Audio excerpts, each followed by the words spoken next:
একজন হিংসুক, তাকে আমি কি দেখে চিনবো? হিংসুকের কতগুলা চিহ্ন আছে। এইটা মানুষকে খোঁজার জন্য না, মেহেরবানি করে নিজেদের দিকে তাকাই আমরা, মানুষের না। হিংসুকের চিহ্ন কি? যে সাজ দেখে বোঝা যাবে যে আমার মধ্যে হিংসা আছে কিনা।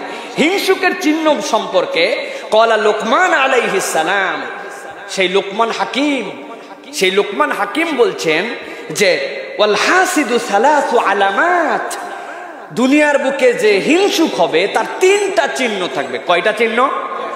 দুনিয়ার বুকে আপনি হিংসুক কিনার জন্য তিনটা চিহ্ন আছে। কয়টা চিহ্ন? তিনটা। এক নম্বর হচ্ছে তার চিহ্ন হচ্ছে ইয়াকতুব ইযা গাবা, পিছনে গীবত করবে। হিংসুক পিছনে গীবত করবে, গীবতের বর্ণনা সামনে আসবে কিন্তু। দুই নম্বর তার চিহ্ন হবে সামনাসামনি তোষামত করবে। পিছনে বলছে লোক হলো একটা, যা আচার আচরণ সবকিছু খারাপ, আর সামনে বলবে ভাই আপনি আসমানের ফেরেশতা আমি দেখতে পাইনি কিন্তু আপনারে দেখছি, এমন ফার্ম দিয়ে ধুয়ে দিল। লোকমান বলতেছেন পিছনে তোষামত, সামনে করবে কি? সামনে তোষামত, পিছনে গীবত। আর তিন নম্বর হচ্ছে ওয়ায়াসমাতু বিল মুসিবাহ, আর যখন সে বিপদে পড়বে সাথে সাথে সে তখন তাকে গালাগালি করতে শুরু করবে।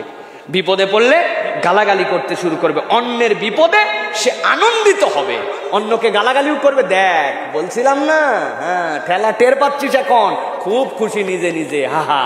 তাহলে এক নম্বর চিহ্ন হচ্ছে আমাদের জন্য পেছনে গীবত করবে, সামনে তোষামত করবে, আর ওয়ায়াসমাতু বিল মুসিবাতিহি, আর অন্যের বিপদে যাওয়ার পরে সে আনন্দিত হবে। এই তিনটা গুণ যদি আমাদের মধ্যে একটু একটু টের পাই আমরা, তাহলে বুঝতে হবে আমার অন্তরের মধ্যেও হিংসার কিছু জায়গা আছে। কথা এবার বাংলা একটা আপনাদের কাছে দেই। আমরা যে বাংলা বলি না, একটা made in China, made in Germany, made in Bangladesh, আপনার মধ্যে হিংসা আছে কিনা একটুখানি, তাহলে আপনি প্রমাণ পাবেন যে হিংসুকের চিহ্ন কি।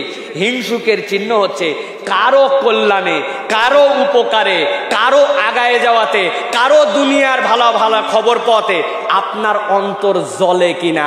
যদি আপনার অন্তর জ্বলে, অন্তরে হিংসা আছে, ঠিক কিনা?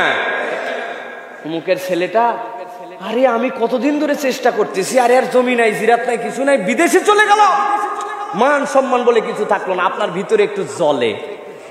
এসে মিষ্টি দিতে আসছে, ভাই আমার ছেলেটা ভালো ফলাফল করছে, একটু মিষ্টি খান, আপনার ভিতরে জ্বলে। সব চাষা ভুষার ছেলে পেলেগুলো শিক্ষিত হয়ে গেল, ওহ আপনি কি ভিতরে একটু জ্বলে। এই জন্য বাংলা ডোজ হচ্ছে, যদি অন্যের কল্যাণে আপনার অন্তরটা যদি একটু জ্বলে, তাহলে বুঝবেন আপনার অন্তরে হিংসা আছে।